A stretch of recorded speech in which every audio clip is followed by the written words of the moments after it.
शास्त्र भाग वाचून आपण त्यातून देव आमच्याशी काय बोलू इच्छितो हे आपण पाहणार आहोत. याबद्दल अधिक वेळ न जाता शास्त्रेचं पुस्तक याचा 17वा अध्याय, शास्त्रेचं पुस्तक याचा 17वा अध्याय 6व्या वचनाकडे मी आपलं लक्ष केंद्रित करू इच्छितो. 17वा अध्याय शास्त्रेचं पुस्तक आणि 6वं वचन मी वाचतो आपल्यासाठी. त्या काळी इस्रायलावर कोणी राजा नव्हता, जो तो आपल्याला योग्य दिसेल तसे करीत असे. देवबाप वाचलेल्या या वचनावर आशीर्वाद पाठव आणि या वचनातून आम्हाला देव आपल्या आत्मिक आणि गहन गोष्टीचं मनन करण्यास सहाय्य करो. प्रियानो, आपण पाहतो की शास्त्रेचं पुस्तक 7वं पुस्तक आहे आणि तिथं असं लिहिलेलं आहे की त्या काळी इस्रायलावर कोणी राजा नव्हता आणि जो तो आपल्याला योग्य दिसेल तसे करीत असे. 3 गोष्टीमध्ये या वचनाचं आपण विभाजन करूया. त्या काळी इस्रायलवर कोणी राजा नव्हता. त्या काळी या गोष्टीविषयी पाहू. एक असा काळ आहे, त्या काळाबद्दल आपण पाहणार आहोत. आणि दुसरी गोष्ट राजाबद्दल पाहणार आहोत. आणि तिसरी शेवटची गोष्ट आपण पाहणार आहोत की ज्याला योग्य दिसेल तसे तो वागत असे. हा जो काळ आहे, या काळामधलं हे वचन आहे, शास्त्रेच्या पुस्तकातलं हे मुख्य वचन आहे. आणि आपण पाहतो की या काळामध्ये हा जो काळ आहे हा इस्रायलाच्या काळात म्हणजे जीवनातील, इस्रायल राष्ट्राच्या जीवनातील एक गंभीर आणि चिंताजनक असा काळ आहे. आणि या काळामध्ये आपण पाहतो की ज्यावेळी मिसर देश सोडला इस्रायल लोकांनी आणि इस्रायल लोकांनी मिसर देश सोडून कनान देशाकडे आगेकूच केली, त्यावेळेचा हा शास्त्रेचा काळ आहे. आणि या शास्त्रे या पुस्तकामध्ये आपण पाहतो की इस्रायलानं अत्यंत परमेश्वराच्या दृष्टीनं गंभीर, चिंताजनक आणि पापी अशा गोष्टी केल्या. आणि हा जो काळ आहे हा इस्रायलासाठी खूप वाईट असा काळ आहे. वास्तविक पाहता देवाने त्यांना सांगितलं होतं की कनान देश मध्ये जाऊन तुम्ही संपूर्ण कनान देश हस्तगत करा. मुख्य उद्देश हा होता की कनान देश हस्तगत करायचा होता आणि त्याचबरोबर हा वचनदत्त देश हस्तगत करून आपलं देवाच्या इच्छेनुसार तिथं आपण वागायचं आहे हे त्यांना अभिवचन दिलं होतं देवानं. आणि हा मुख्य उद्देश इस्रायल लोकांचा होता. पण इस्रायल लोक या कालखंडामध्ये अपयशी झालेले आपल्याला पाहायला मिळतात. हा कालखंड जो आहे तो जर आपण पाहिलं तर जवळजवळ 250 ते 350 वर्षाचा हा काळ आहे. आणि ह्या काळामध्ये हा काळ असा गणित धरला जातो की यहोशुआच्या मृत्यूनंतरचा काळ आणि शमूएलाचं राज्याभिषेक होण्याचा जो काळ आहे, या दरम्यानचा जो काळ आहे हा शास्त्रेंचा काळ आहे. आणि शास्त्रे म्हणजे सुटका करणारे, मुक्त करणारे आणि त्याला त्यांचा न्याय करणारे. आपण पाहतो की शास्त्रेंच्या काळामध्ये अनेक नेते, पुढारी आपण पाहतो की यांच्याद्वारे देवाने इस्रायलाला चालवलं. ज्या प्रकारे मिसर देशामध्ये अहरोन, मोशे यांच्याद्वारे देवानं चालवलं, त्याच प्रकारे शास्त्रेच्या काळामध्ये अनेक शास्त्रे होऊन गेले आणि जवळजवळ 13 शास्त्रे होऊन गेले.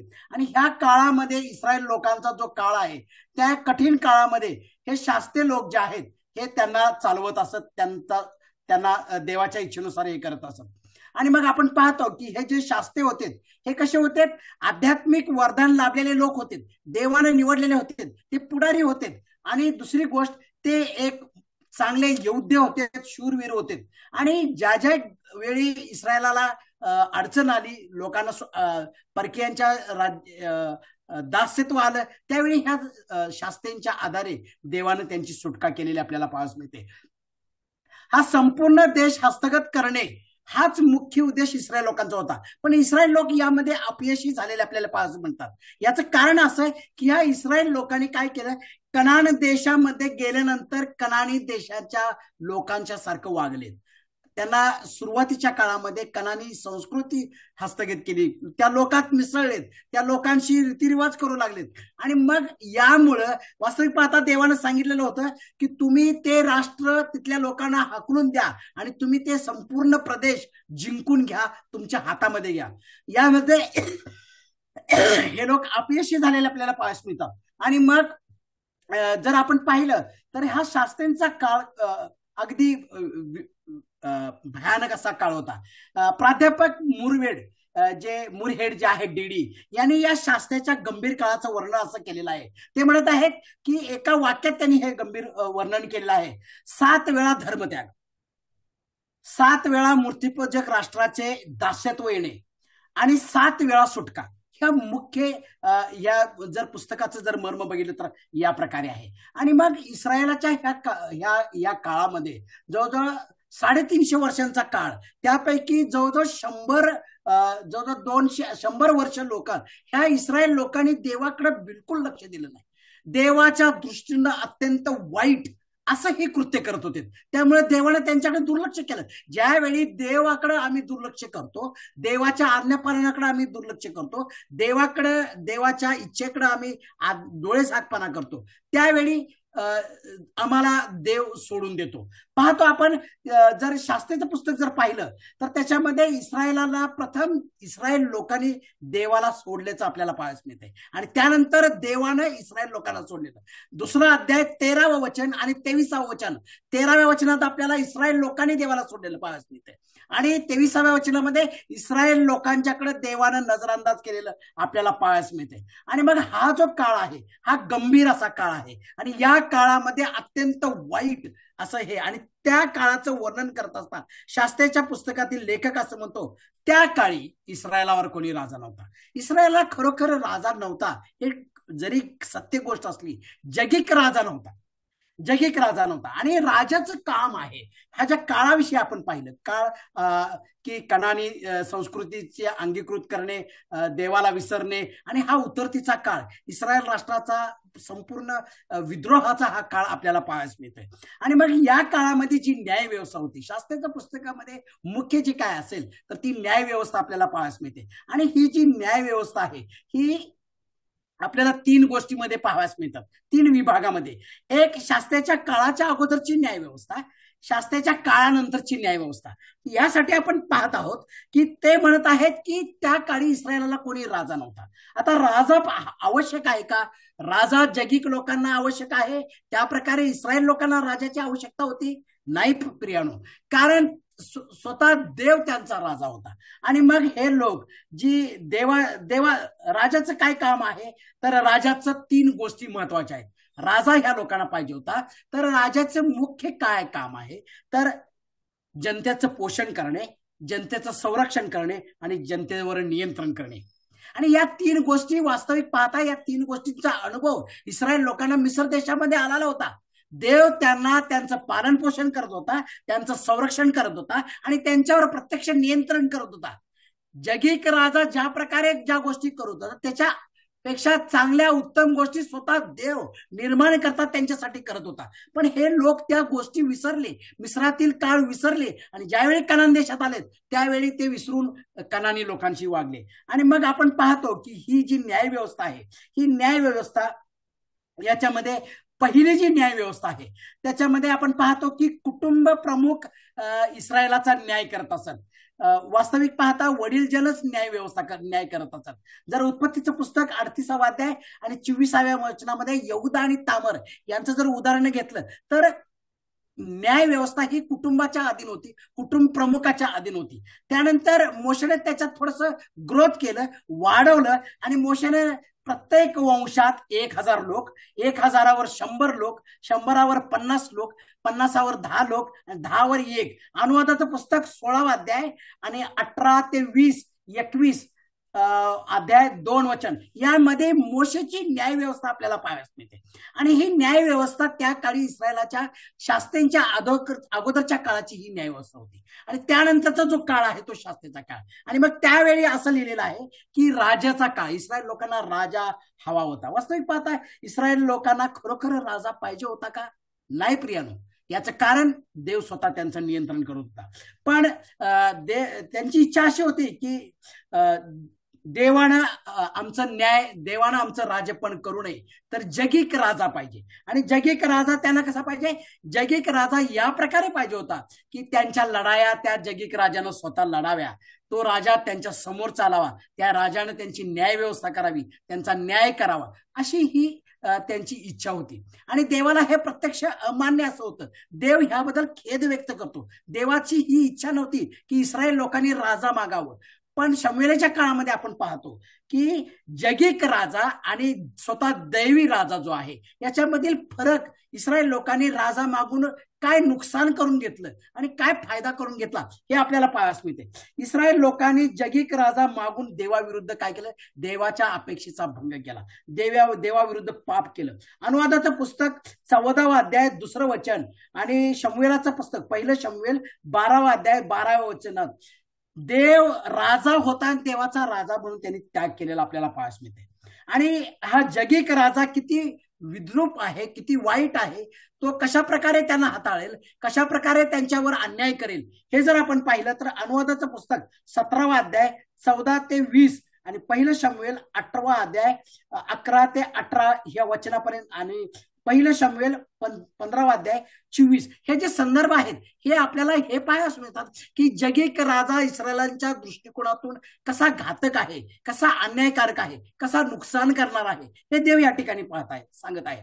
आणि मग जी कुटुंबीय व्यवस्था, न्याय व्यवस्था मोशेच्या काळामध्ये जी होती त्याच्या अगोदर पाहतो कुटुंबाचा प्रमुख न्याय व्यवस्था करत होता. त्यानंतरच्या काळामध्ये जो काळ आहे तो शास्त्यांचा काळ, आणि ह्या शास्त्यांच्या काळामध्ये ही न्याय व्यवस्था पूर्णपणे कोलमडलेली, बदललेली आपल्याला पाहायला मिळते. आणि म्हणून हा जो काळ आहे हा 350 वर्षांचा काळ आहे आणि याच्यामध्ये जवळजवळ 100 वर्षच इस्रायल लोक जे काय असेल ते त्यांनी विद्रोह केलेला आपल्याला पाहायला मिळते. देवाच्या इच्छेनुसार सर्वसाधारणपणे 250 वर्ष त्यांनी पाहिलं, देवाच्या इच्छेला प्रथम प्राधान्य दिलं, पण 100 आणि हा 100 वर्षांचा काळ त्यांच्यासाठी घातक ठरलेला आपल्याला पाहायला मिळते. आणि शास्त्रीच्या पुस्तकामध्ये जी दयनीय अवस्था त्यांची आहे ती ह्या 100 वर्षाच्या काळामधल्या त्यांच्या केलेल्या कृत्याचं प्रतिफळ आहे असं आपल्याला पाहायला मिळते. इस्रायल लोकांनी जगिक राजा मागून किती अन्याय केला, किती वाईट गोष्ट केली हे असा. इस्रायल लोकांनी राजा असावा हा त्यांचा, इस्रायल लोकांना राजा असावा अशी कधी देवाची इच्छा नव्हती, देवाला कधीच हे मान्य नव्हतं. तर देवाचं जो सार्वकालिक राजा आहे त्याचं न्यायाच्या अधीन असावं अशी त्याची इच्छा होती. इस्रायल लोकांचा जो प्रत्येक वेळी इस्रायल लोक शास्त्राच्या पुस्तकामध्ये आपण पाहतो कनान देशामध्ये गटागटानं राहत असत आणि ह्या गटागटानं राहत एक संघ नव्हते. आणि म्हणून जे विरोधी लोक होते, जो कनानी लोक होते, जे शत्रू राष्ट्र होतं, त्यांनी काय केलं? त्यांच्यावर वारंवार चढावडी केल्या आणि त्यांना हरवलं, त्यांना लुटलं आणि मग त्यांना राजा हवा होता. पण इस्रायल लोकांना ज्या ज्या वेळी गरज होती त्यावेळी देवानं आपले लोक पाठवून, निवडलेले लोक, शूरवीर पाठवून, शास्त्रे पाठवून त्यांचं संरक्षण केलेलं आपल्याला पाहायला मिळते. प्रियानो, जी गोष्ट त्यांना नको होती, देवाला नको होती, ती गोष्ट इस्रायल लोकांनी केली. त्यांना राजा, जगिक राजा पाहिजे होता, हे दुय्यम दर्जाचं गोष्ट मागून त्यांनी देवाच्या विरुद्ध पाप केल्याचं आपल्याला पाहायला मिळते.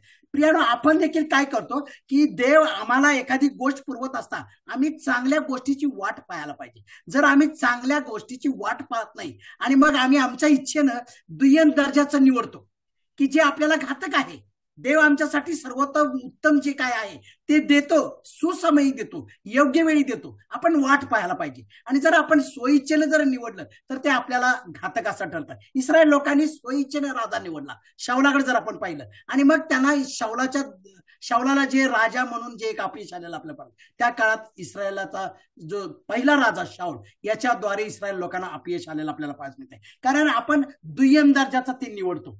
परमेश्वर आमच्यासाठी चांगलं ते देतो, पण आपण दुय्यम दर्जाचं निवडून परमेश्वराच्या विरुद्ध पाप करतो. प्रियानो, दुसरी गोष्ट, ज्या गोष्टीचा आम्हाला कोणताही लाभ नाही, जर शमूएलाचं पुस्तक 1 शमूएल 12वा अध्याय 21व्या वचनामध्ये जर आपण पाहिलं, ज्या गोष्टीचा आम्हाला लाभच नाही ती गोष्ट आपण प्रथम निवडतो. पण जी गोष्ट आत्मिक दृष्ट्या लाभाची आहे, देवाच्या इच्छेनुसार आहे, देव आम्हाला तो कळवतो त्याच्या वचनाच्या द्वारे, ती गोष्ट आम्ही प्रियानो निवडायला पाहिजे. इस्रायल लोकांनी काय केलं? राजाची निवड केली. आणि राजा किती घातक आहे हे आपल्याला पाहायला मिळतंय. राजाच्या काळामध्ये जर आपण पाहिलं तर राजाच्या काळामध्ये राजा मागितल्यानंतर त्यांची जी दशा जी आहे ती खूप वाईट आहे. दाविदाने न्यायाची व्यवस्था बदलली. दाविदाने काय केलं, लेवी वंशाला न्याय करायला दिलं. आणि मग ज्यावेळी राजेशाही आली त्यावेळेची न्याय व्यवस्था किती भ्रष्ट आहे ते आपल्याला संदेश त्यांच्याद्वारे जी तक्रार पाहायला मिळते. यशयानं तक्रार केली, आमोसनं तक्रार केली, मिखानं तक्रार केली की राजे हे किती भ्रष्ट आहेत.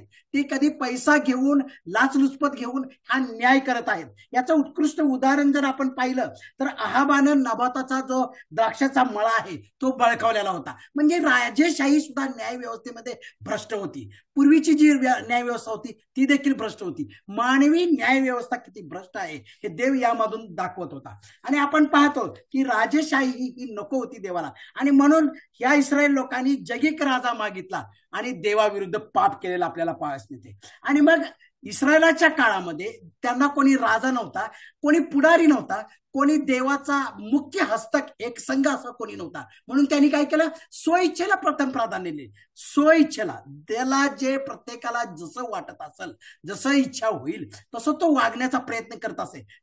स्वइच्छेला प्रथम प्राधान्य देणं म्हणजे देवाच्या विरुद्ध पाप करणं. आणि इस्रायल लोकांनी नेमकं तेच केलेलं आपल्याला पाहायला मिळतंय. हा जो कालखंड आहे हा इस्रायल जो तो आपल्या मनाप्रमाणे वागत होता. याचं एक उत्कृष्ट उदाहरण जर आपण पाहिलं तर त्याच्याच वरच्या बाजूला 16व्या अध्यायामध्ये मिका आणि त्याची आई त्यांनी जी मूर्ती तयार करून जे देवाच्या विरुद्ध काम केलेलं आपल्याला पाहायला मिळते. स्वइच्छेनं वागण्याचं ते एक उदाहरण आहे आणि ते पाहायला मिळते. आणि मग ह्या शास्त्रीच्या पुस्तकामध्ये जो तो आपल्या मनाप्रमाणे वागत होता त्याचा परिणाम असा झाला की देवानं त्यांच्याकडे दुर्लक्ष केलं. देवानं आपलं डोळं त्यांच्याकडून आपली नेत्र बाजूला केली. आणि मग ह्या पुस्तकामध्ये जर पाहिलं तर 17 ते 21 या अध्यायामध्ये त्यांचा जो काळ आहे तो अत्यंत दयनीय अवस्थेचा काळ आहे. शास्त्राचं पुस्तक 17व्या अध्यायापासून जर 21व्या अध्यायामध्ये जर पाहिलं तर एक राष्ट्र म्हणून इस्रायल लोक कसे अपयशी झालेत ते आपल्याला पाहायला मिळते. एक राष्ट्र म्हणून त्यांच्या धार्मिक जीवनात गोंधळ माजलेला आपल्याला पाहायला मिळते. 17वा अध्याय 18वा अध्याय याद्वारे पाहायला मिळते. एक राष्ट्र म्हणून नैतिक जीवनामध्ये ते अपयशी ठरलेलं पाहायला मिळतात. गोंधळ त्यांच्या नैतिक जीवनामध्ये गोंधळ उडलेला आपल्याला पाहायला मिळते. 19वा अध्याय. आणि नंतर आपण पाहतो की अध्याय 21 मध्ये एक राष्ट्र म्हणून राजकीय दृष्ट्या ते किती भ्रष्ट झालेले आपल्याला, त्यांना अपयश आलेलं आहे, त्यांचा नाश झालेला आहे, बजबजून गेलेले आहेत गैरकारभारानं. ह्या 3 गोष्टींच्या द्वारे ह्या शास्त्रीच्या 17 ते 21वा अध्यायाचं वर्णन करता येईल. आणि याचा परिणाम असा झाला की इस्रायलाच्या संपूर्ण जीवन काळातील अत्यंत गैरशिस्त, अत्यंत अपयशाचा काळ म्हणून या काळाला निवडलेला. कारण त्यांनी जगिक राजा निवडला जो तो आपल्या इच्छेप्रमाणे वागत होता, ज्याला जसं वाटेल तसं वागत होता. वास्तविक पाहता देवाने त्यांना मोशेच्या द्वारे एक नियमावली ठरवून दिलेली होती. नियमाच्या द्वारे त्यांनी कसं वागावं हे ठरवलेलं होतं, सांगितलेलं होतं. पण त्यांनी काय केलं, स्वतःच्या इच्छेनुसार. जो शास्त्रींच्या काळातला जो कालखंड आहे तोच कालखंड आज आपल्या या नवीन कराराच्या काळखंडामध्ये सुद्धा आपल्याला पाहिजे. इस्रायल लोकांची जी अवस्था होती अपयशाची तीच अवस्था नवीन कराराच्या लोकांमध्ये आहे का? होय, आहे. ह्या नवीन कालखंडामध्ये लोक जे ते जरी आपण नवीन कराराचे लोक म्हणून जरी मिरवत असलो तरी आपण बहुतांश ह्या नवीन कराराचे लोक काय करतात, जे ते स्वतःला वाटेल तसं वागतात आणि मग ह्यामध्ये अपयश येतं. आणि मग हाच कालखंड आपल्या स्वतःच्या नैतिक जीवनामध्ये, राष्ट्रीय जीवनामध्ये, धार्मिक जीवनामध्ये आपल्याला अपयश येतं. असाच कालखंड आजही आहे मंडळीच्या युगामध्ये. आणि मग मंडळीच्या युगामध्ये जर असा काळ आला, त्यापूर्वी इस्रायलाच्या राष्ट्रामध्ये जो काळ आला होता शास्त्रींच्या द्वारे त्याचं निर्मूलन केलं. आजच्या काळामध्ये देव देखील आपल्या लोकांचा योग्य तो वापर करताना आपल्याला पाहायला मिळते. मार्टिन लुथर, नॉक्स आणि त्याचबरोबर वेल्सी असे जे देवाचे लोक आहेत यांच्याद्वारे देखील ह्या मंडळीच्या कालखंडामध्ये विश्वासणाऱ्यांना, एका ख्रिस्ती लोकांना यातून बाहेर काढलेलं आपल्याला देवाला पाहायला मिळतं. देव आमच्यासाठी काय करतो की आम्ही हे लक्षात ठेवायला पाहिजे, देव आमच्यासाठी दार उघडतो. उद्धाराचं मोठं काम करतो आणि मग एकदा आमचं उद्धार झाला की आम्ही देवाकडे पाठ फिरवतो, आम्ही देवाला विसरतो आणि मग जगातील सुखांच्या मागे, जगातील आनंदाच्या मागे, जगातील भौतिक गोष्टींच्या मागे आपण इतकं फास्ट धावतो की जिवंत देवाला आम्ही विसरून जातो, आमचा उद्धाराचा काळखंड विसरून जातो आणि मग हा आपल्याला घातक ठरतो. शास्त्रीच्या पुस्तकामध्ये नेमकं हेच घडलेलं आहे. परमेश्वराच्या दृष्टीने जे वाईट ते केलेलं आपल्याला पाहायला मिळते.